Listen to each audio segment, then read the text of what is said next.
नमस्कार दोस्तों, स्वागत है आपका सिविल सर्विस इंस्टीट्यूट के इस यूट्यूब चैनल में। देखिए, समीक्षा अधिकारी, सहायक समीक्षा अधिकारी जो प्रारंभिक परीक्षा है और मुख्य परीक्षा है, उसको हम हल कर रहे हैं, जिसमें 2021 का प्रीलिम्स मेंस जो एग्जामिनेशन है उसका पेपर अपलोडेड है चैनल पे। 2016 के जो प्रीलिम्स मेंस हुए 2020 में, वो चैनल पे अपलोडेड है चारों पेपर। 2 हिंदी के हैं और फिर 2 जीएस के हैं। आज हमने लिया है 2017 का प्रीलिम्स का पेपर। ठीक है, इसमें ये सामान्य अध्ययन का प्रश्न पत्र है और इसके बाद फिर हिंदी का पेपर। तो ये अध्यायवार पूरा विश्लेषण है। इसमें से अच्छा ये है कि इसमें मतलब जैसे जितने भी सब्जेक्ट हैं, प्राचीन इतिहास है, मेडिवल है, फिर जियोग्राफी के, मतलब सारे एक जगह प्रश्न हैं, इसलिए मैंने ये पेपर लिया है। इससे क्या होता है कि एक तो आप जब भी अपने नोट्स पलटेंगे तो आपको अगर ये प्रश्न मिल गया तो आपको ये ध्यान आ जाएगा कि हाँ, ये प्रश्न 2017 में पूछा गया है। ठीक है, तो ये परीक्षा हुई थी 8 अप्रैल 2018 को। तो हम चलिए वन बाय वन सारे जितने भी प्रश्न हैं उनको शुरू करते हैं। तो इसमें सबसे पहला जो टॉपिक है ये प्राचीन इतिहास का है, जिसमें से प्रश्न पूछा गया है। सूची दी गई हैं दो, एक आचार्य दिए गए हैं और उनका सिद्धांत दिया गया है कि कौन से आचार्य कौन से सिद्धांत से रिलेट करते हैं। तो यहाँ पे लकुलीश है, तो लकुलीश जो है वो पाशुपत सिद्धांत से रिलेटेड है। नागार्जुन, नागार्जुन के बारे में आप जानते हैं, शून्यवाद से रिलेटेड हैं। भद्रबाहु, भद्रबाहु ये जैन से हैं। और गोसाल जो हैं ये आजीवक हैं, यानी इन्हीं को मखली गोसाल इन्हीं का नाम है पूरा। तो ये आजीवक संप्रदाय से रिलेटेड है। तो इस हिसाब से ये जो चारों ऑप्शन हैं आप यहाँ पे इनको मैच कर सकते हैं कि कौन कौन से किससे रिलेटेड है। ठीक है, देखिए ये कुछ ऐसे प्रश्न है ना जो बेसिकली अक्सर एग्जामिनेशन में पूछे जाते हैं और हम थोड़ा सा कन्फ्यूजन होता है इसमें, हम ध्यान नहीं देते हैं उन सब चीज़ों पे। तो इसमें प्रश्न नंबर 2 दिया गया है कि बौद्ध धर्म में त्रिरत्न का अभिप्राय क्या है। तो देखिए, त्रिरत्न क्या होता है, दो चीज़ें होती हैं, त्रिरत्न और त्रिपिटक।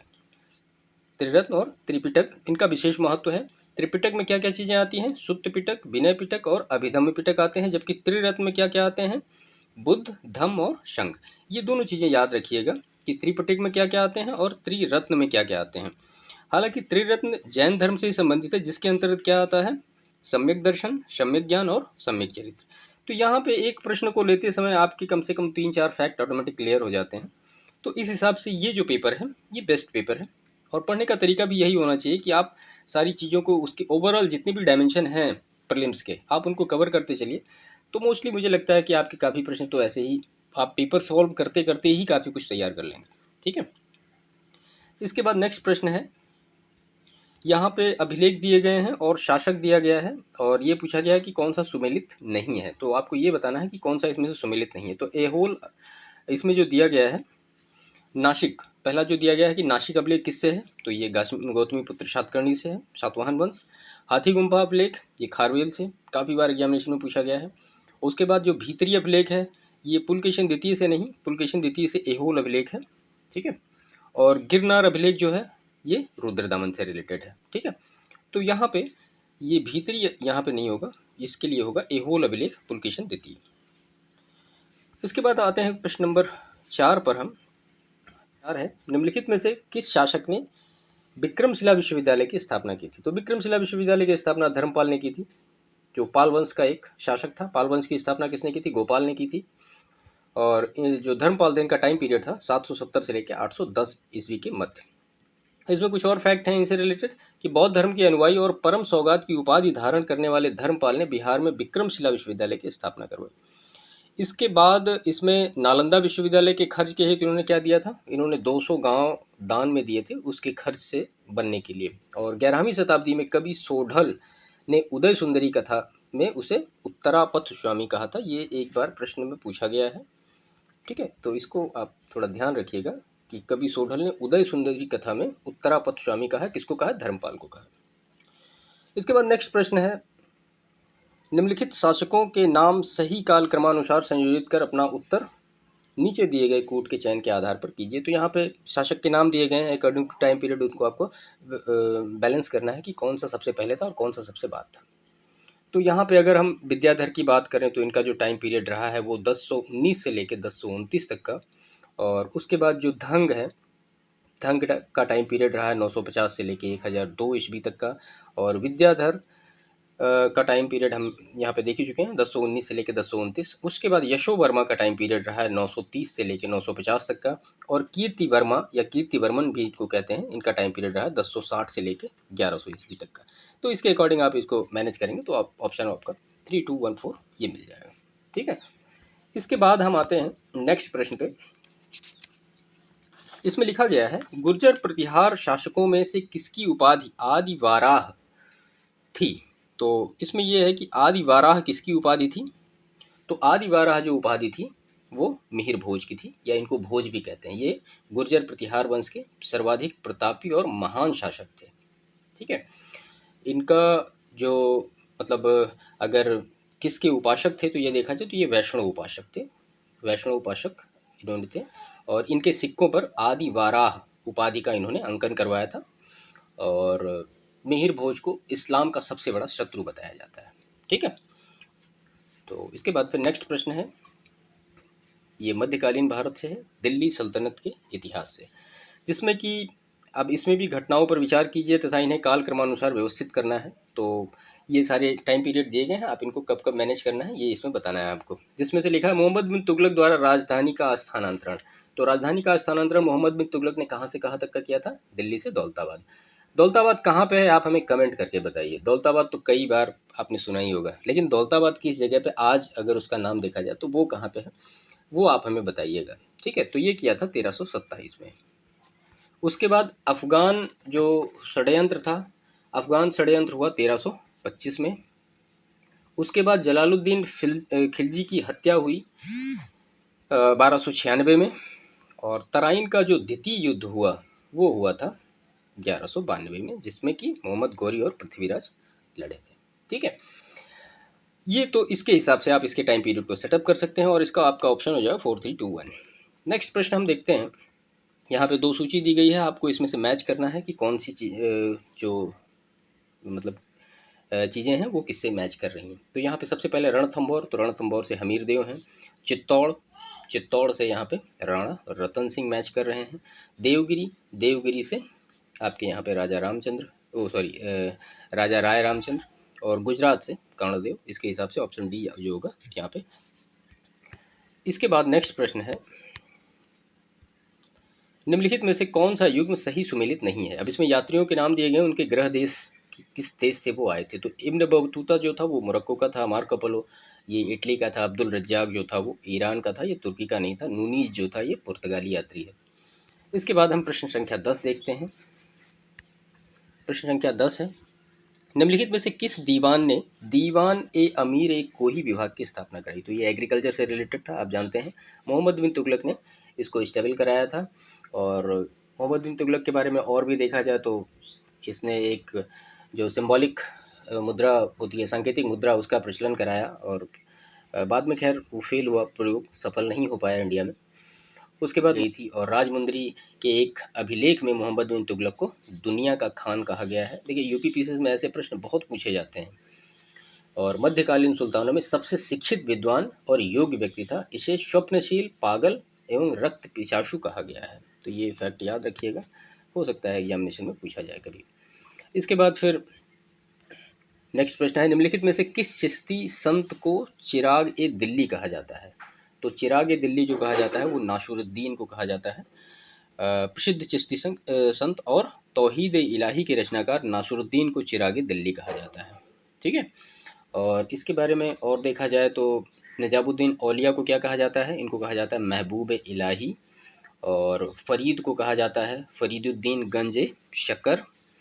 और उसके बाद फिर ख्वाजा मोइनुद्दीन चिश्ती जो 1192 में गोरी के साथ इंडिया आया और यहीं पे उसने चिश्ती जो संप्रदाय था उसकी नींव डाली। इसके बाद नेक्स्ट प्रश्न है, निम्नलिखित में से किस शासक ने शाहरुख नामक चांदी का सिक्का चलाया? तो ये चलाया था बाबर ने, शाहरुख नाम का चांदी का सिक्का। कब चलाया था? पानीपत विजय के स्मृति में काबुल वासियों को एक एक शाहरुख सिक्का दिया गया था इसकी तरफ से। ठीक है, और ये कैसा सिक्का था? ये चांदी का सिक्का था। ये फैक्ट है। इसके बाद नेक्स्ट प्रश्न है, दो सूची दी गई है, विद्रोह हैं और आपको इनको मैच करना है कि कौन सा विद्रोह कब कब हुआ। तो अहोम विद्रोह हुआ 1828 में। और कोल विद्रोह हुआ 1831 से 1832 में, संथाल विद्रोह हुआ 55-56 यानी 1855-56 में, और मोपला विद्रोह जो हुआ ये 1921 में हुआ। तो इसके अकॉर्डिंग आप ऑप्शन ए यहाँ पे टिक कर सकते हैं। नेक्स्ट प्रश्न है, चंपारण कृषि जांच समिति का सदस्य निम्नलिखित में से कौन नहीं था? तो यहाँ पे जो ऑप्शन होगा ये अनुग्रह नारायण नहीं थे, बाकी FG स्लाई, DJ रीड और महात्मा गांधी इसके सदस्य थे। देखिए, चंपारण के किसानों की दुर्दशा की जांच हेतु बिहार के लेफ्टिनेंट गवर्नर एडवर्ड गाइड द्वारा FG स्लाई की अध्यक्षता में चंपारण कृषि जांच समिति का गठन किया गया। इसके सदस्यों में Mahatma Gandhi, G Rainey, DJ Reid, MEL Taber, LC Adami और हरिहर प्रसाद नारायण सिंह शामिल थे। तो ये फैक्ट आप याद रखिएगा। नेक्स्ट प्रश्न है, कूका आंदोलन की नींव कब पड़ी थी? तो कूका आंदोलन की नींव जो पड़ी थी वो 1840 ईस्वी में पड़ी थी। कहाँ पड़ी थी? तो वो पंजाब में पड़ी थी। ठीक है, इसकी शुरुआत किसने की थी? भगत जवाहर मल ने की थी। तो ये सारा मूलतः यह क्या था? एक धार्मिक आंदोलन था जो बाद में राजनीतिक आंदोलन में परिवर्तित हो गया। भगत जवाहर मल को क्या कहते थे? सियान साहब के उपनाम से भी जाना जाता था। तो एक प्रश्न आ रहा है और यहाँ पे आपको मल्टीपल फैक्ट मिल रहे हैं। आप इस वीडियो को 3-4 बार देखेंगे तो मोस्टली मुझे लगता है आपको काफ़ी डायमेंशन कवर अप होंगे। इसके बाद नेक्स्ट प्रश्न है, इसमें से पूछा गया है कि कौन सा सुमेलित नहीं है? तो स्थानीय स्वशासन के लिए लॉर्ड रिपन जिम्मेदार, लिटन नहीं। ठीक है, बाकी सहायक संधि वेलेजली, राज्य अपहरण की नीति लॉर्ड डलहौजी और अस्थायी बंदोबस्त जो था वो कॉर्नवालिस का था। इसके बाद नेक्स्ट प्रश्न है, ये घटनाओं पर विचार करना है कि उनको कालक्रमानुसार व्यवस्थित करना है कि कब कब कौन कौन सी चीज़ें हुई हैं, कौन पहले हुई हैं, कौन सी बाद में हुई हैं। तो जो गांधी इरविन समझौता था वो हुआ था 5 मार्च 1931 को, और उसके बाद फिर ये कम्युनल अवार्ड यानी सांप्रदायिक पंचाट ये जो निर्णय लिया गया था ये 16 अगस्त 1932 को लिया गया था। उसके बाद फिर द्वितीय गोलमेज सम्मेलन हुआ था 7 से 1 दिसंबर 1931 को, और जो नेहरू रिपोर्ट आई थी ये 1928 में आई थी, यानी 28 अगस्त 1928। तो ये डेट भी आप याद रखिएगा और ईयर तो खैर याद रखना ही रखना है। तो इसके अकॉर्ड से आप ऑप्शन डी करेक्ट कर सकते हैं यहाँ पे। नेक्स्ट प्रश्न है, सुभाष चंद्र बोस का राजनीतिक गुरु कौन था? तो ये यहाँ पे CR दास, चित्तरंजन दास जिसको हम कहते हैं, उन्होंने सुभाष चंद्र बोस ने अपना इनको राजनीतिक गुरु माना था, और गोपाल कृष्ण गोखले को महात्मा गांधी जी ने अपना गुरु माना था, राजनीतिक गुरु माना था। इसके बाद नेक्स्ट प्रश्न है, ऑपरेशन रूबिकॉन वह कूट शब्द था जिसे भारत में ब्रिटिश सरकार द्वारा निम्नलिखित में से किस संदर्भ में प्रयोग में लाया जाता था? तो जेल में गांधी के आमरण अनशन को क्या कहा जाता था? Operation Rubicon. इसका यूज किया था लॉर्ड लिनलिथिगो द्वारा पूना के आगा खां पैलेस में गांधी जी के आमरण अनशन के दौरान उनकी संभावित मृत्यु की सूचना देने हेतु किया गया था। इसके बाद फिर नेक्स्ट प्रश्न है कि 2 सूचियां आपको दी गई हैं और आपसे पूछा गया है कि इसमें से कौन सा सुमेलित है। ठीक है, तो समाचार दर्पण जो था वो GC मार्शमैन का था, और मेरातुल अखबार ये राजा राम मोहन राय जी का था, और केसरी जो था वो BG तिलक का था, यंग इंडिया जो महात्मा गांधी का था। आपने अगर पुराने पेपर हमारे देखें तो इसमें से आपको मेरातुल अखबार, केसरी, यंग इंडिया मिल जाएगा। समाचार दर्पण ये थोड़ा नया फैक्ट है, तो इसको आप अपडेट कर लीजिएगा अपने नोट्स में। इसके बाद नेक्स्ट प्रश्न है, निम्नलिखित में से कौन सा व्यक्ति आज़ाद हिंद फौज से नहीं जुड़ा था? तो यहाँ पे आज़ाद हिंद फौज से कौन नहीं जुड़ा था? वैसे major general Shahnawaz Khan, colonel Prem Kumar Sahgal, colonel Shaukat Ali Malik और मेजर करतार सिंह, ये सभी व्यक्ति जुड़े थे। इसके बाद नेक्स्ट प्रश्न है, घटनाओं पर विचार करना है। मतलब UPPCS का ये फिक्स है कि कम से कम 3-4 प्रश्न ऐसे जरूर देने हैं कि जिसमें अकॉर्डिंग टू टाइम पीरियड उनको फिक्सअप करना है। अब सांप्रदायिक अधिनिर्णय अभी पीछे ही देखा हमने कि कब हुआ है ना, और द्वितीय गोलमेज सम्मेलन देखा ही देखा। अब ये तृतीय आ गया, तो यहाँ पे है अगस्त प्रस्ताव। अगस्त प्रस्ताव कब हुआ था? ये 8 अगस्त 1940 को हुआ था। पूना समझौता ये 24 सितंबर 1932 को हुआ था गांधी जी और अम्बेडकर के बीच में। और तृतीय गोलमेज सम्मेलन ये हुआ था 17 नवंबर 1932 को। और सांप्रदायिक जो निर्णय था ये हुआ था 16 अगस्त 1932 को, after second round table conference. इसके बाद नेक्स्ट प्रश्न है, ये जियोग्राफी का प्रश्न है। पृथ्वी की सतह का वह भाग जिस पर भूकंपीय तरंगों को सर्वप्रथम रिकॉर्ड किया जाता है वह क्या कहलाता है? तो उसको इपी सेंटर या अधिकेंद्र कहा जाता है, जहाँ पे सबसे पहले भूकंप को रिकॉर्ड किया जाता है। इसके बाद फिर नेक्स्ट प्रश्न हम देखते हैं। यहाँ पे पहाड़ियाँ दी गई हैं और पूछा गया कि कौन से स्टेट से रिलेट करती हो। तो गारो खासी जयंती आपको तो याद ही होगा, मेघालय। उसके बाद मीरी, मीरी कहाँ पे है? ये अरुणाचल प्रदेश में है। और कोल्लई मलाई, कोल्लई मलाई कहाँ पे है? ये तमिलनाडु में है। और डालमा, डालमा झारखंड में है। सिंपल है, ऑप्शन ए यहाँ पे आप मैच कर सकते हैं इसके अकॉर्डिंग। क्वेश्चन नंबर 25 है, भारत में तटीय राज्यों की संख्या कितनी है? तो भारत में तटीय राज्यों की संख्या 9 है। पिछले भी पेपर में आया था, इस बार भी यहाँ फिर आया। कौन कौन से हैं आप एक बार देख लीजिए। गुजरात है, गोवा है, महाराष्ट्र है, केरल है, कर्नाटक, तमिलनाडु, उड़ीसा, आंध्र प्रदेश, पश्चिम बंगाल। और 4 केंद्र शासित प्रदेश कौन है? अंडमान निकोबार द्वीप समूह, लक्षद्वीप, पुडुचेरी, दादर नगर हवेली और दमन दीव। ठीक है, इसमें से सबसे लंबी अगर पूछा जाए तो गुजरात की है।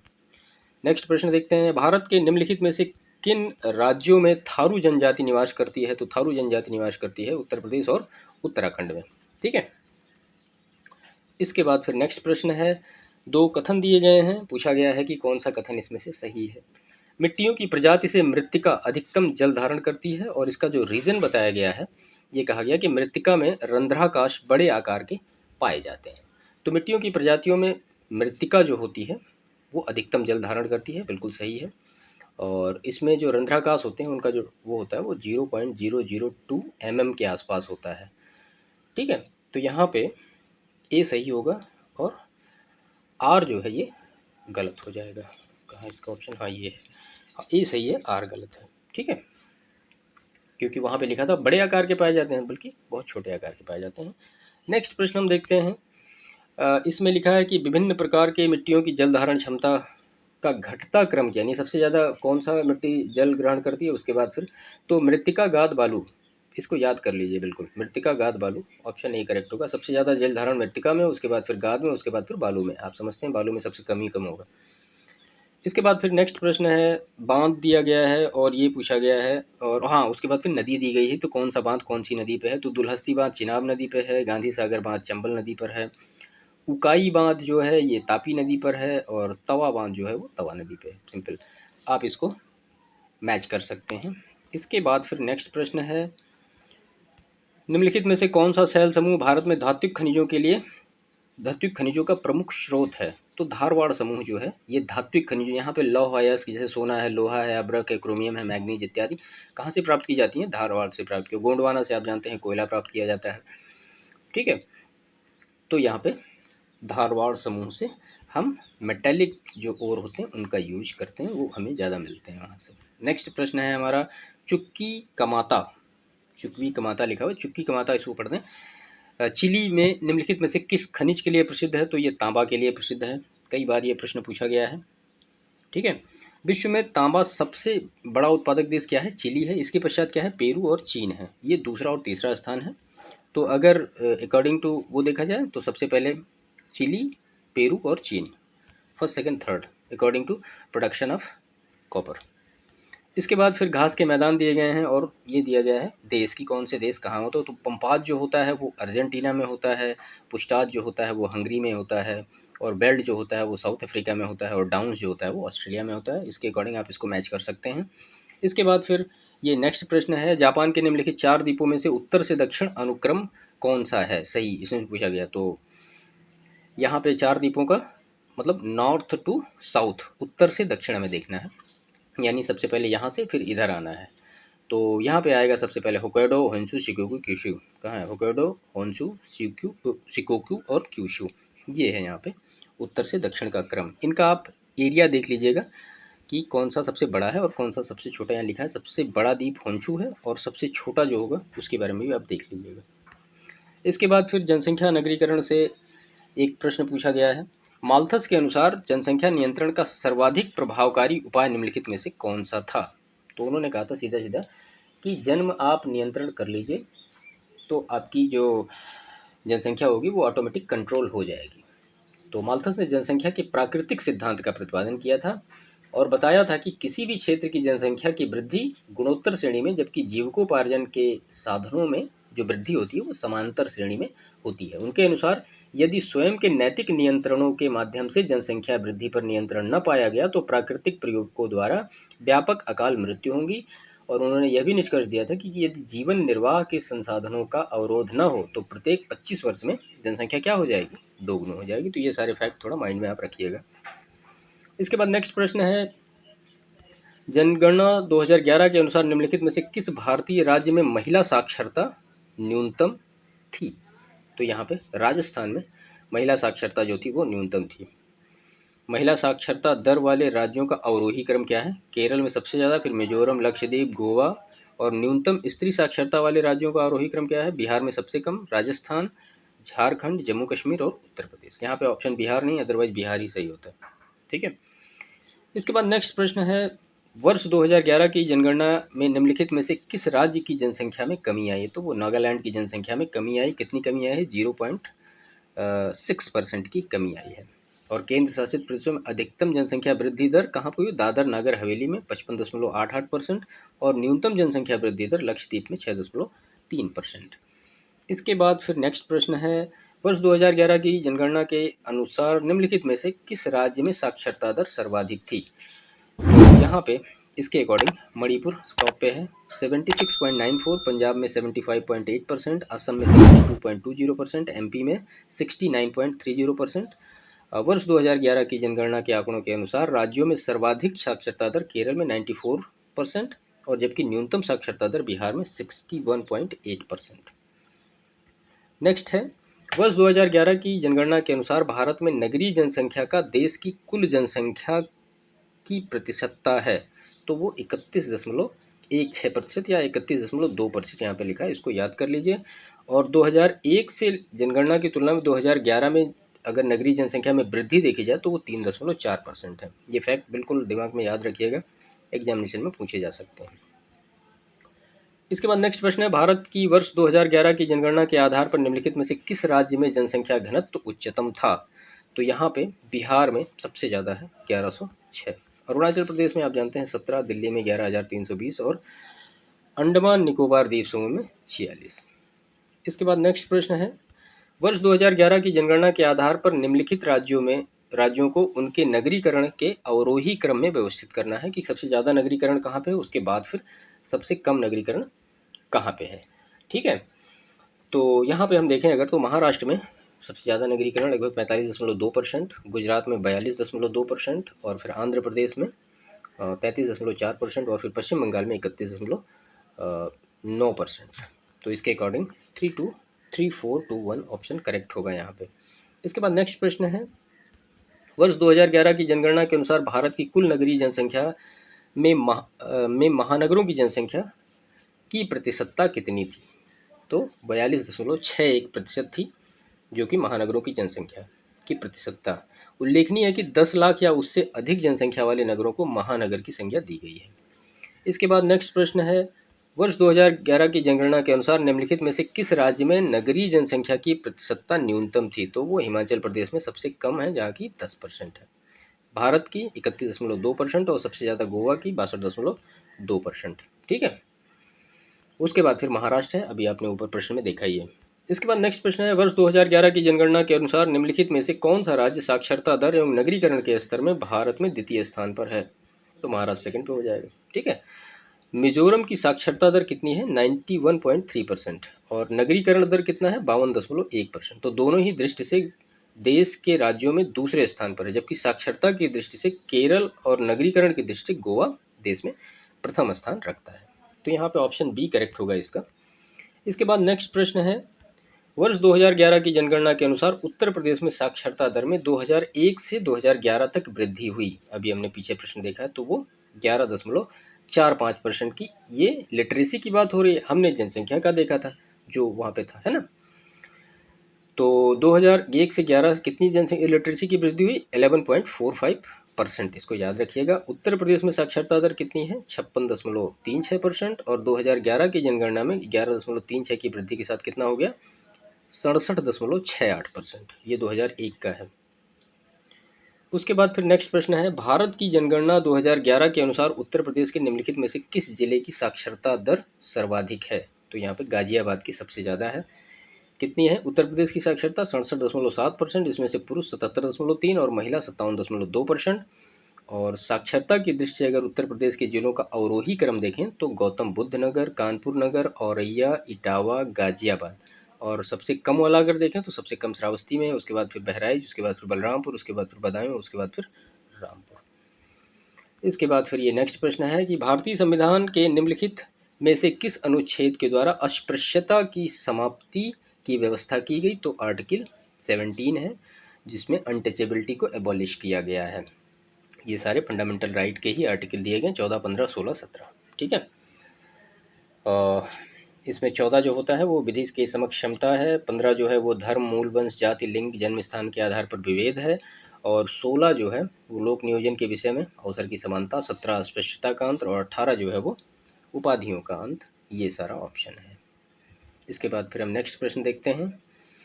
भारतीय संविधान के अनुच्छेद 170 के अनुसार किसी राज्य की विधानसभा के सदस्यों की न्यूनतम तथा अधिकतम संख्या कितनी होगी? ये 60 और 500 होगी।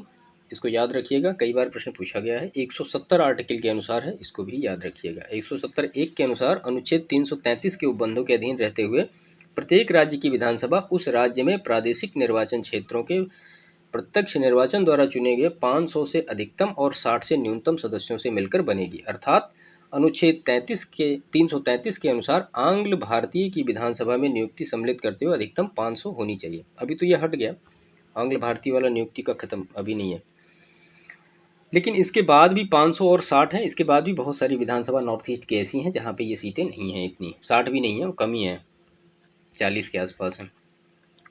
नेक्स्ट प्रश्न है, ये संस्था दी गई है और स्थापना का वर्ष, और ये पूछा गया कि कब कब बना है। तो केंद्रीय अन्वेषण ब्यूरो ये बना 1963 में, केंद्रीय सतर्कता आयोग बना 64 में, के संथानम कमेटी के उसमें, और भ्रष्टाचार निरोधक कानून बना 1988 में, 85 में नहीं, और प्रवर्तन निदेशालय बना 1956 में। तो ये दोनों ही गलत थे, इसके अकॉर्डिंग फिर इसके आंसर नहीं मिले होंगे आयोग को।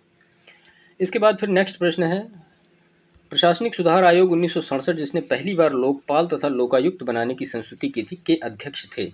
तो मोरारजी देसाई थे।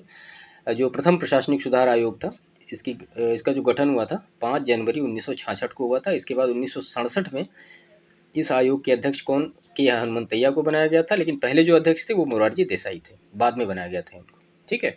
प्रथम प्रशासनिक सुधार आयोग ने ही सर्वप्रथम भारत में लोकपाल और लोकायुक्त बनाने की संस्तुति यानी स्थापना पर सुझाव दिया था, और जो द्वितीय प्रशासनिक सुधार आयोग उसका गठन हुआ था 31 अगस्त 2005 को, और इसके अध्यक्ष जो थे वो बीरप्पा मोइली थे।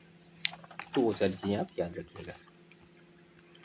इसके बाद फिर नेक्स्ट प्रश्न है, भारतीय संविधान के 70वें संशोधन द्वारा भारत के राष्ट्रपति के चुनाव में जिन 2 केंद्र शासित प्रदेशों को भाग लेने का अधिकार दिया गया वे कौन कौन? तो जहाँ पे विधानसभा है वहाँ दिया गया, तो दिल्ली और पुडुचेरी में विधानसभा है तो वहाँ पे दिया गया है, सीधी सी बात है। जहाँ विधानसभा नहीं है वहाँ का नहीं है। इसके बाद नेक्स्ट प्रश्न है, पंचायती राज संस्थाओं में महिलाओं के लिए आरक्षित स्थानों सीटों के संदर्भ में निम्नलिखित में से कौन सा कथन सही है? तो यहाँ पे लिखा गया, इसका प्रावधान संविधान के अनुच्छेद 243 घ 3 में किया गया है, और यह आरक्षण अनुच्छेद 334 में विनिर्दिष्ट अवधि की समाप्ति पर प्रभावी नहीं रहेगा। तो यहाँ पे केवल एक सही है, ये वाला गलत है। ठीक है। उसके बाद फिर नेक्स्ट प्रश्न है, भारतीय संविधान में 73वें संशोधन के संदर्भ में निम्नलिखित में से कौन सा कथन सही है? अब इसमें से 2 कथन दिए गए हैं। इसमें कहा गया है कि इसमें पंचायतों को स्वशासन की संस्था स्वीकार किया गया है, सही बात है। इसमें शहरी स्थानीय शासन को स्वशासन की संस्था स्वीकार किया गया है, तो शहरी स्थानीय शासन को स्वशासन की संस्था स्वीकार नहीं किया गया है, तो यहाँ पे ये गलत होगा, ऑप्शन ए जो है करेक्ट होगा। ठीक है। तो अगर हम इसका एक्सप्लेनेशन देख लें, यहाँ पे भारतीय संविधान के 73वें संविधान संशोधन अधिनियम 1992 द्वारा संविधान में एक नए भाग 9 और एक नई सूची 11वीं जोड़ी गई, जिसमें 29 विषय हैं, और पंचायती राज व्यवस्था के संवैधानिक दर्जा प्रदान किया गया। जबकि 74वें संविधान संशोधन अधिनियम द्वारा शहरी स्थानीय शासन को संवैधानिक दर्जा प्रदान किया गया, और जिसमें जो विषय रखे गए वो 18 रखे गए। ठीक है। इसके बाद फिर नेक्स्ट प्रश्न है, उत्पादन कीमत सूचकांक मापता है, ये क्या मापता है? ये मापता है उत्पादित वस्तुओं और सेवाओं की कीमतों और परिवर्तन को। ठीक है। इसके बाद नेक्स्ट प्रश्न है, भारत के राज्यों में से कौन सा राज्य चावल का सर्वाधिक उत्पादन करता है, लेकिन कौन प्रति हेक्टेयर में सबसे ज़्यादा? तो वो पंजाब। अगर सबसे ज़्यादा उत्पादन की बात आएगी तो फिर यहाँ पे पश्चिम बंगाल सही होगा। इसके बाद फिर नेक्स्ट प्रश्न है, 2 सूची दी गई है, एक फसल पौधरोपण और सर्वाधिक उत्पादक राज्य पूछे गए हैं कौन कौन से। तो जूट के लिए सबसे ज़्यादा पश्चिम बंगाल है, चाय के लिए सबसे ज़्यादा असम है, गन्ना के लिए सबसे ज़्यादा उत्तर प्रदेश है, और रबड़ के लिए सबसे ज़्यादा केरल है। आप इसको अकॉर्डिंग टू मैनेज कर सकते हैं। नेक्स्ट प्रश्न है, निम्नलिखित में से कौन सी एजेंसी भारत में कृषि सामानों के निर्यात में सम्मिलित नहीं है, यानी सहभागी नहीं है? तो इफ़को, ये खाद के लिए है। इफ़को जो होता है वो खाद के लिए यूज किया जाता है। इसके अगर हम ऑप्शन को पढ़ें तो नेफेड, स्टेट ट्रेडिंग कॉरपोरेशन और एमएमटीसी कृषि उत्पादों की प्रमुख निर्यातक संस्थाएं हैं, जबकि इफ़को मुख्यतः रासायनिक उर्वरकों के उत्पादन व निर्यात से संबंधित संस्थाएं हैं। ठीक है। इसके बाद फिर नेक्स्ट प्रश्न है, स्टॉक एक्सचेंज में निम्नलिखित में से कौन सा सट्टेबाज नहीं है? तो दलाल सट्टेबाज नहीं है, बाकी ये जो है तेजड़िया, मंदड़िया और स्टैग, ये सारे सट्टेबाज हैं। उल्लेखनीय है कि भारतीय स्टॉक एक्सचेंज में 4 प्रकार के सट्टेबाज कार्य करते हैं। कौन कौन? स्टैग, लेमडक, तेजड़िया और मंदड़िया। तो इनको याद रखिएगा, एग्जामिनेशन में आ सकता है। इसके बाद नेक्स्ट प्रश्न है, विद्युत चुम्बकीय प्रेरण पर आधारित युक्ति है, डायनमो है। कई बार ये छोटी छोटी प्रश्न हैं जो आते रहते हैं। ठीक है। इसके बाद फिर नेक्स्ट प्रश्न है,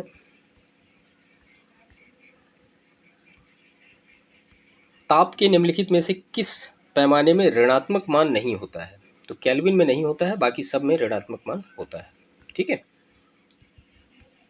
इसके बाद फिर नेक्स्ट है, दो समान द्रव्यमान की वस्तुओं की गतिज ऊर्जा का अनुपात 4:9 है, तो उनके वेगों का अनुपात क्या होगा? हाफ एम बी स्क्वायर होता है, हाफ एम बी स्क्वायर। ठीक है, ये हो गया। तो ये कह रहा है गतिज ऊर्जाओं का अनुपात कितना है? 4/9 है, तो 4/9 बराबर half M B one square, उसके बाद बटा करके half M B two square कर दीजिए, दोनों काट दीजिए, आपको 2-3 मिल जाएगा उत्तर, है ना। वी वन स्क्वायर बटा वी टू स्क्वायर अपन 4:9, तो आप करेंगे तो आपको ये मिल जाएगा। ठीक है। इसके बाद फिर नेक्स्ट प्रश्न हम देखते हैं, भाई सेंटीग्रेड नहीं है, बाकी कैलोरी है, अर्ग है, जूल है, ये सभी हैं। इसके बाद नेक्स्ट प्रश्न है, निम्नलिखित में से कौन सा पदार्थ शाकनाशी है? तो शाकनाशी जो है वो ब्यूटाक्लोर है, इससे खरपतवार और ये सारे होते हैं। ब्यूटाक्लोर शाकनाशी रसायन है, जबकि क्लोरोपाइरीफॉस खरपतवारनाशी और कार्बेंडिजियम जो है वो कवकनाशी और क्विनाल्फॉस ये जो है एक कीटनाशी रसायन होता है। ठीक है। इसके बाद नेक्स्ट प्रश्न है, निम्नलिखित में से कौन सा बहुलक जैव निम्नीकृत नहीं किया जा सकता है? तो जो जैव निम्नीकृत नहीं किया जा सकता है उसे हम पीवीसी कहते हैं। देखिए, जैव निम्नीकृत जो पदार्थ होते हैं, जो प्राकृतिक एजेंट जैसे कवक है, बैक्टीरिया है, पराबैंगनी किरणों आदि की सहायता से विघटित हो जाते हैं, उनको हम कहते हैं। जैसे कि क्या क्या है?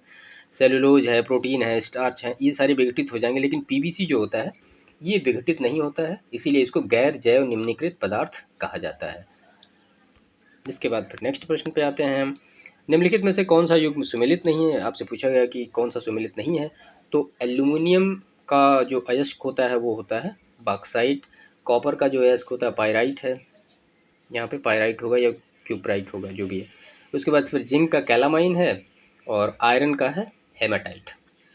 ठीक है, तो यहाँ पे ऑप्शन बी जो होगा ये नहीं सही होगा।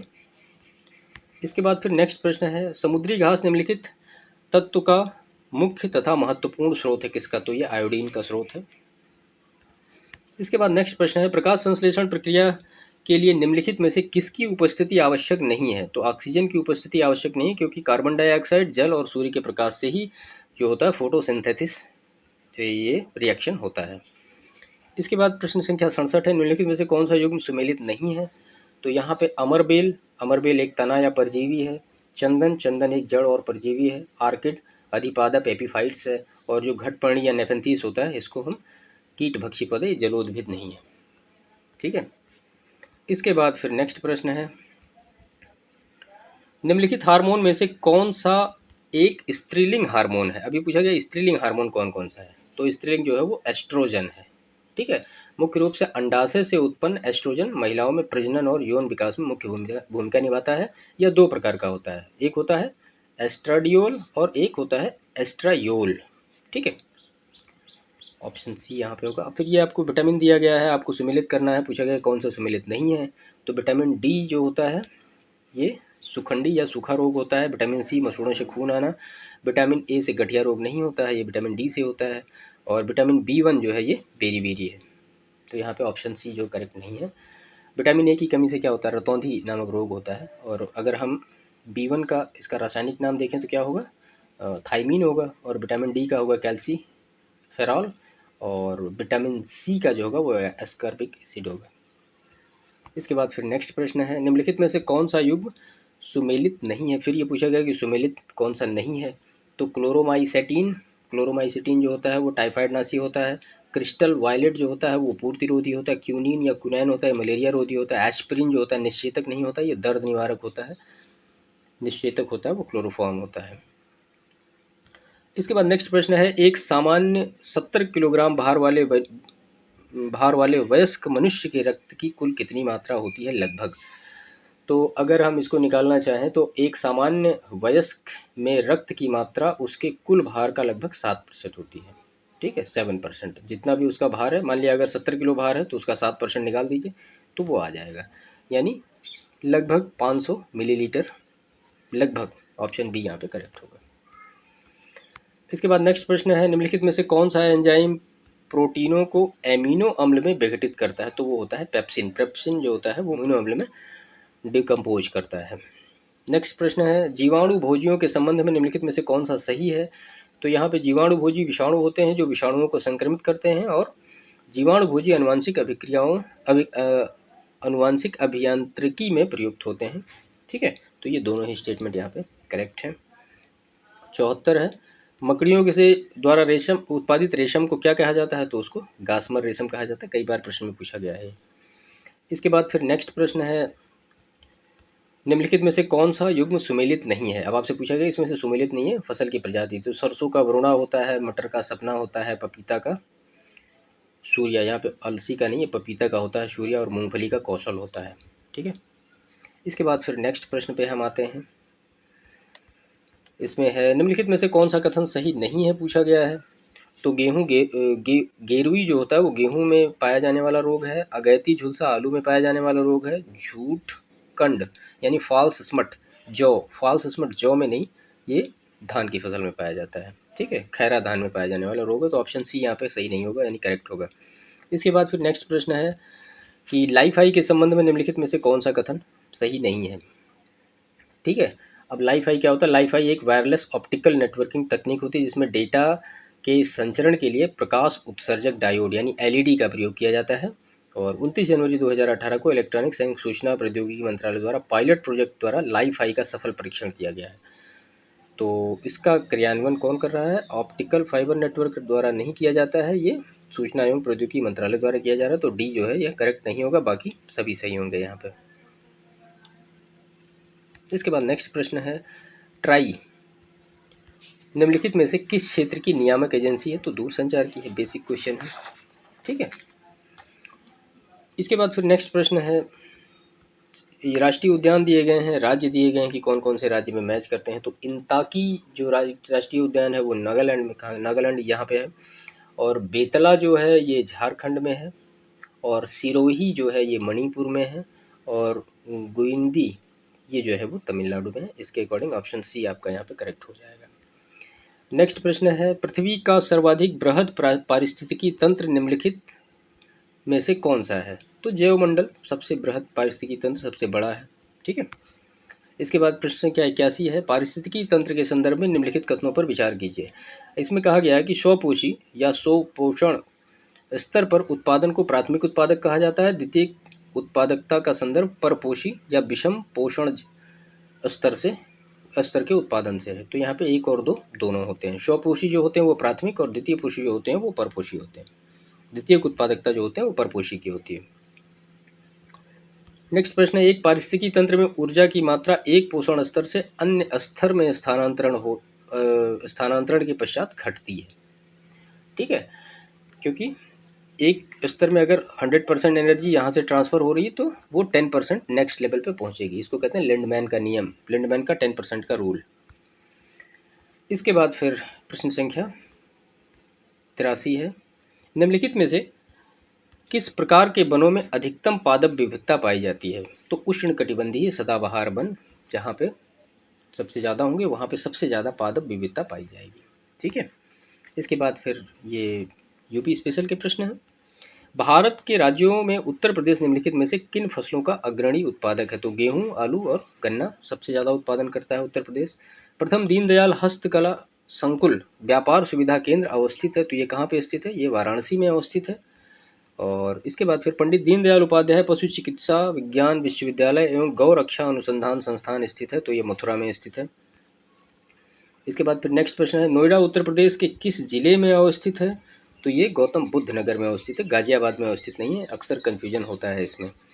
और उत्तर प्रदेश के वर्ष 2018-19 के बजट का आकार कितना था? तो ये तो कोई मतलब नहीं है, क्योंकि अभी काफ़ी आगे निकल आए हम लोग।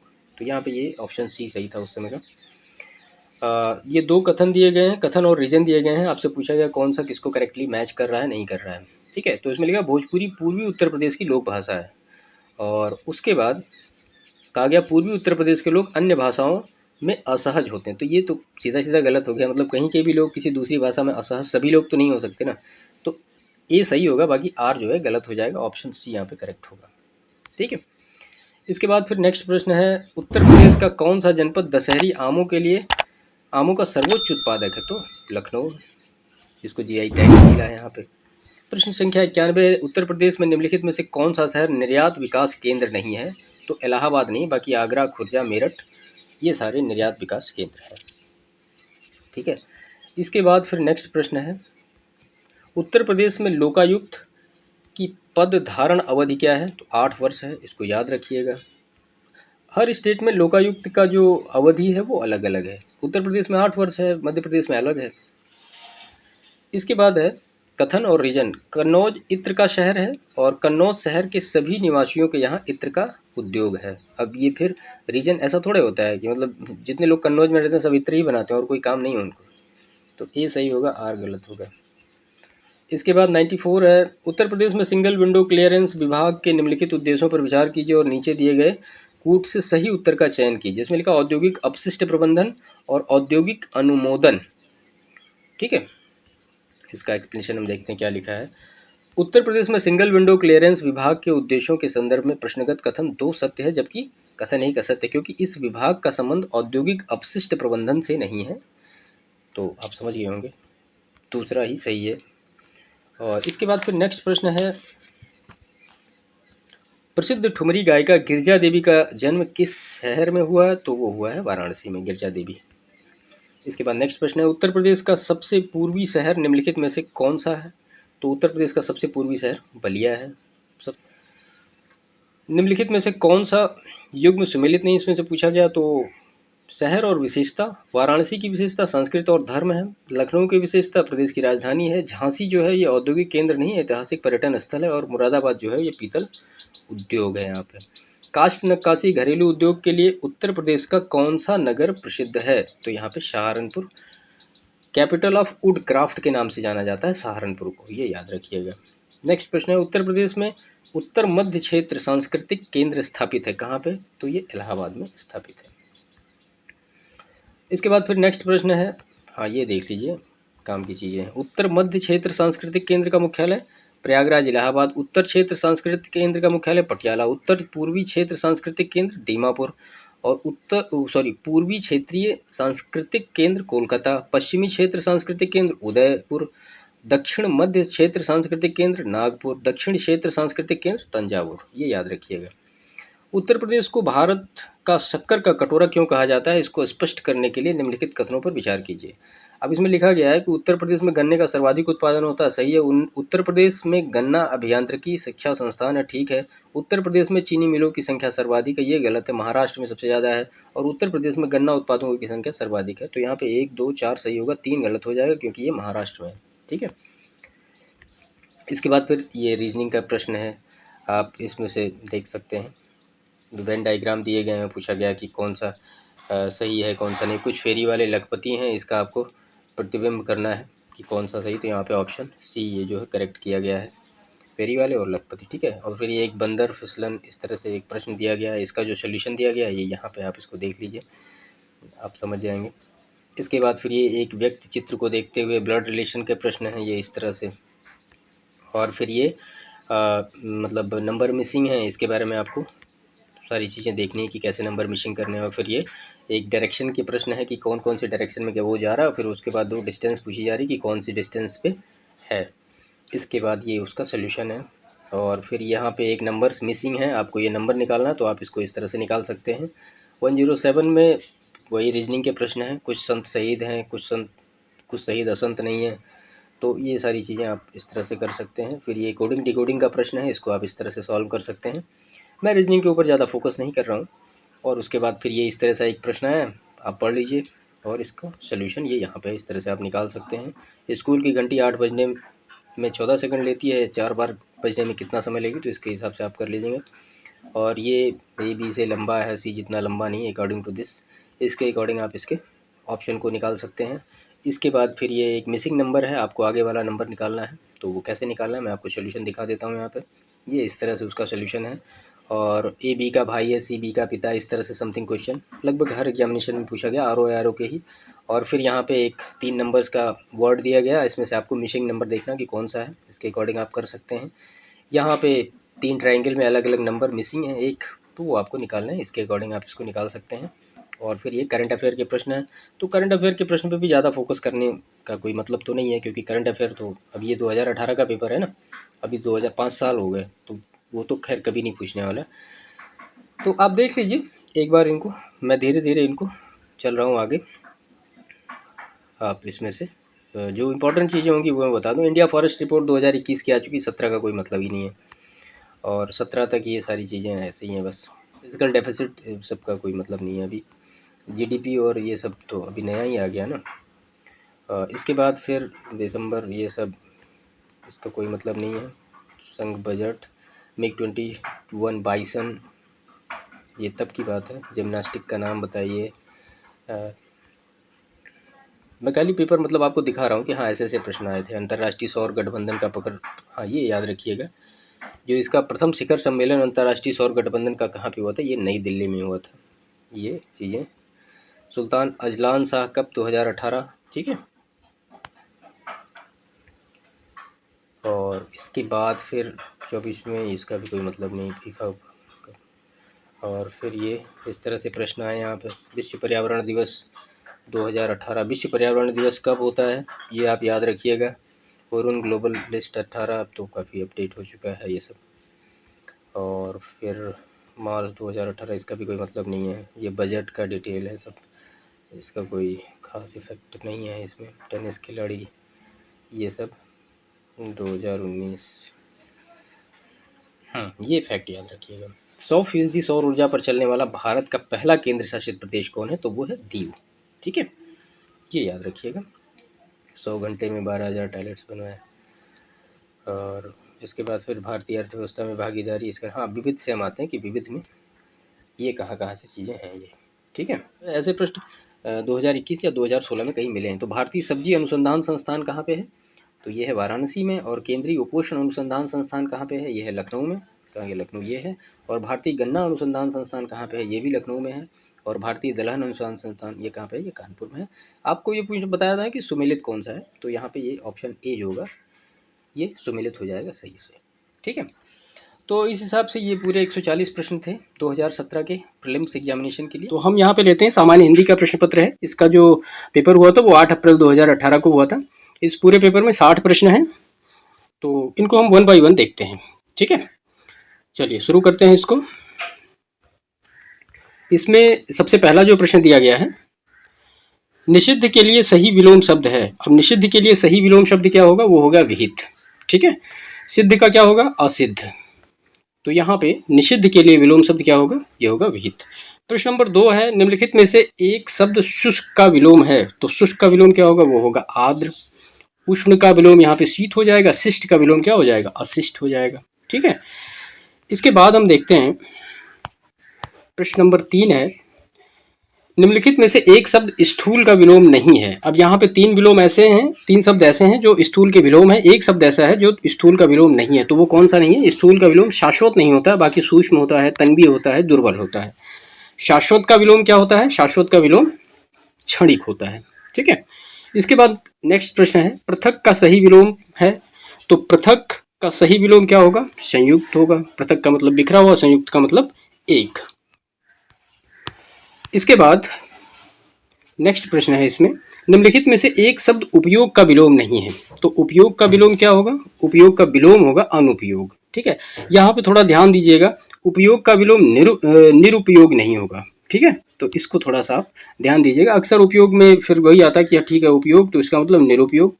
तो उपयोग का विलोम क्या होगा, उपयोग का होगा अनुपयोग, इसके बाद नेक्स्ट प्रश्न है प्रश्न संख्या 6, जिसमें कि लिखा गया है इनमें से विलोम शब्दों का एक युग्म गलत है। अब यहाँ पे 3 जो युग्म दिए गए हैं वो सही है, एक युग्म जो दिया गया है वो गलत है। तो इसमें से गलत कौन सा? दक्षिण का वाम होता है, विधि का निषेध होता है, बर्बर का सभ्य होता है, और उद्यम का विलोम जो होता है निरुद्यम नहीं होता, यहाँ पे होता है आलस्य। उद्यम का विलोम क्या होगा? आलस्य। तो यहाँ पे ऑप्शन बी जो होगा ये करेक्ट ऑप्शन होगा इसके लिए। इसके बाद फिर नेक्स्ट प्रश्न है प्रश्न संख्या 7, निम्नलिखित में से विलोम की दृष्टि से शुद्ध युग्म है। अब यहाँ पे पूछा गया है कि विलोम की दृष्टि से शुद्ध युग्म कौन सा है? तो अल्पज्ञ का बहुज्ञ, ये सही है। बाकी जो समस्त का होता है उसका होगा एकल, संयुक्त का होगा असंयुक्त या वियुक्त, और अज्ञ क्या होगा? विज्ञ। ठीक है, और अभिज्ञ क्या क्या होगा? अनभिज्ञ। तो ये सारे भी याद रखिएगा आप। इसके बाद नेक्स्ट प्रश्न है, विलोमार्थक दृष्टि से एक युग्म अशुद्ध है। तो इसमें से पूछा गया कि कौन सा ऐसा युग्म है जो अशुद्ध दिया गया है। बाकी 3 निरपेक्ष का सापेक्ष, मौलिक का अनुदित, बंधन का मोक्ष। तो यहाँ पे लिखा भी गया चल का उपयुक्त विपरीतार्थक शब्द अचल होता है, न कि सचल होता है। तो यहाँ पे चल का क्या होगा? अचल होगा। इसके बाद नेक्स्ट प्रश्न है, निम्नलिखित में से विलोम की दृष्टि से सही शब्द युग्म है। तो विलोम की दृष्टि से सही शब्द युग्म क्या है? तो यहाँ पे जारज का औरस, ये सही शब्द युग्म है। आग्रह का दुराग्रह होता है विलोम, और अपकर्ष का उत्कर्ष होता है, उपकर्ष नहीं होता है। उत्सर्जन का विसर्जन नहीं होता है। ठीक है, तो ऑप्शन सी यहाँ पे करेक्ट होगा। इसके बाद नेक्स्ट प्रश्न है, निम्नलिखित में से विलोम शब्दों का सही युग्म है। तो इसमें से पूछा गया कि सही युग्म कौन सा है? तो अघि का निरत होता है, इशिप्त का अनिशिप्त, और अमित का परिमित होता है। ये प्रश्न कई बार पूछा गया, अमित का क्या होता है? परिमित होता है। ठीक है, तो यहाँ पे ऑप्शन डी होगा वो करेक्ट होगा। इसके बाद पर्यायवाची से संबंधित कुछ प्रश्न है। इसमें लिखा गया है विशिख किस शब्द का पर्यायवाची है? तो विशिख जो है वो बाण शब्द का पर्यायवाची है। बाण के अन्य पर्यायवाची क्या क्या है? तीर है, शर है, शायक है। इसके बाद नेक्स्ट प्रश्न है, निम्नलिखित में से खर का पर्याय शब्द नहीं है। तो खर का मतलब होता है गधा होता है, तेज होता है, तिनका होता है, दुष्ट जो है ये नहीं है। ठीक है, उसके बाद नेक्स्ट प्रश्न है, कौन सा शब्द घोड़ा का पर्यायवाची नहीं है? तो घोड़ा का पर्यायवाची क्या नहीं है? शार्दूल। शार्दूल किसका पर्यायवाची है? तो शेर का पर्यायवाची है। तो बाकी बाजी, तुरंग है, ये सब घोड़ा के पर्यायवाची हैं। प्रश्न संख्या 14 है, टीका शब्द का पर्याय है। तो टीका शब्द का पर्याय क्या होगा? ये होगा व्याख्या। ठीक है, इसके बाद इसमें हम देखते हैं प्रश्न संख्या 15, निम्नलिखित में से यमुना का पर्यायवाची शब्द नहीं है पूछा गया है। तो यमुना का पर्यायवाची क्या होता है? हंस, सुता, अर्कजा, कृष्णा, ये जो है तीनों यमुना के पर्यायवाची हैं। कूलंकषा जो है ये कूलंकषा यमुना का पर्यायवाची नहीं बल्कि ये नदी का पर्यायवाची है। इसके बाद नेक्स्ट प्रश्न, निम्नलिखित में से मीन का समानार्थी है, यानी मीन का पर्यायवाची है, तो वो झक है मीन का पर्यायवाची। ठीक है, जबकि सिलिमुख, आली, खटपद, मिलिंद, भ्रमर, चंचरीक, मधुकर, मधुप आदि क्या है? भंवरा के पर्यायवाची हैं। इसके बाद नेक्स्ट प्रश्न है, निम्नलिखित में से केतु का पर्यायवाची नहीं है। तो केतु का पर्यायवाची क्या होता है? झंडा, पताका, निशान, ग्रह नहीं होता है केतु का पर्यायवाची। इसके बाद नेक्स्ट प्रश्न है, तलवार का पर्यायवाची शब्द है। तो तलवार का पर्यायवाची करवाल है। ये हलवार नहीं, धरवार नहीं, धारदार ये सब नहीं है। तो इसका तलवार का पर्यायवाची क्या होगा? करवाल होगा। जो है खड्ग, असी, कृपाल, तेज, करवाल, शमशीर इत्यादि क्या है? तलवार के पर्यायवाची हैं। और उसके बाद निम्नलिखित में से कामदेव का पर्यायवाची शब्द है। तो कामदेव का पर्यायवाची शब्द है मार। अनंग, कंदर्प, मनमथ, मदन, अदेय, रतिपति ये सारे कामदेव के पर्यायवाची हैं। विडैजा जो होता है वो इंद्र का पर्यायवाची होता है, और पिशुन जो है वो कौवा तथा अश्म पत्थर का पर्यायवाची है। ठीक है, इसके बाद धनंजय का पर्याय है। तो धनंजय का पर्याय क्या होगा? गुडाकेश। अर्जुन, पार्थ, कौंतेय, गुडाकेश, गांडीवधारी ये सब धनंजय के पर्यायवाची हैं। अब इसके बाद इसमें वाक्य एवं वर्तनी संबंधी अशुद्धियां हैं जो कि देखना है। देखिए इस पेपर में सबसे अच्छी बात तो यही है कि विलोम शब्द आपके एक जगह, पर्यायवाची एक जगह, वाक्य वर्तनी अशुद्धि ये एक जगह, विशेषण एक जगह, विशेष एक जगह। तो ये इसमें फिर प्रश्न संख्या 21 है, निम्नलिखित शब्दों में से वर्तनी की दृष्टि से कौन सा शब्द अशुद्ध है पूछा गया है। तो निरपराध ये अशुद्ध है। यहाँ पे होता है निरपराध, ये निरापराध नहीं होता है, निरपराध होता है। ठीक है, पुष्पांजलि सही है, भास्कर सही है, उज्ज्वल सही है। उज्ज्वल में याद रखिएगा 2 ज होते हैं लेकिन दोनों आधे ही होते हैं। जैसे ज्योतिषाना लिखा जाता है तो उसमें ता और सा आधे होते हैं। इसके बाद है निम्नलिखित में से अशुद्ध वर्तनी का शब्द है, तो अशुद्ध वर्तनी का शब्द क्या है यहाँ पे, मिथिलेश कुमारी जो है ये अशुद्ध है, जिसकी शुद्ध वर्तनी क्या होगी, मिथिलेश कुमारी, मिथिलेश कुमारी नहीं मिथिलेश कुमारी। बाकी वांग्मय, वैमनश, उत्कर्ष ये सारे सही है। इसके बाद नेक्स्ट प्रश्न, निम्नलिखित में से एक शब्द अशुद्ध है। अब आपसे पूछा गया कि एक शब्द अशुद्ध है, वो कौन सा अशुद्ध है, तो यहाँ तो सिंपल है, ये नौकरी होगा तो नौकरी लिखा, ये नहीं होगा। इसके बाद है निम्नलिखित में से अशुद्ध वर्तनी का शब्द है, तो पूछा गया है कि अशुद्ध वर्तनी का शब्द क्या है। तो इसमें से चरमोत्कर्ष, वांग्मय दोनों क्या है, शुद्ध वर्तनी वाले शब्द हैं। पुनरुत्थान, तो पुनरुत्थान में ये न में मात्रा नहीं होती, पुनरुत्थान होता है। और उसके बाद हिरण्यकश्यप, तो इसका होता है हिरण कश्यप, देखिए यहाँ पे ऐसा लिखा है, ये हिरण्यकश्यप है और पुनरुत्थान ऐसे लिखा जाएगा। ठीक है, तो यहाँ पे दो ऑप्शन सही थे, तो इसके अकॉर्डिंग फिर आयोग जो भी आंसर उसका होगा। निम्नलिखित में से शुद्ध वर्तनी वाला शब्द है, तो इसमें से शुद्ध वर्तनी वाला शब्द पूछा गया है, तो यह है प्रतिदर्श। ठीक है, दृष्टा में द ऐसे होता है और आहार होता है, बड़ा की मात्रा होती है, और ये रचयिता होता है। ठीक है, बाकी ये सही है।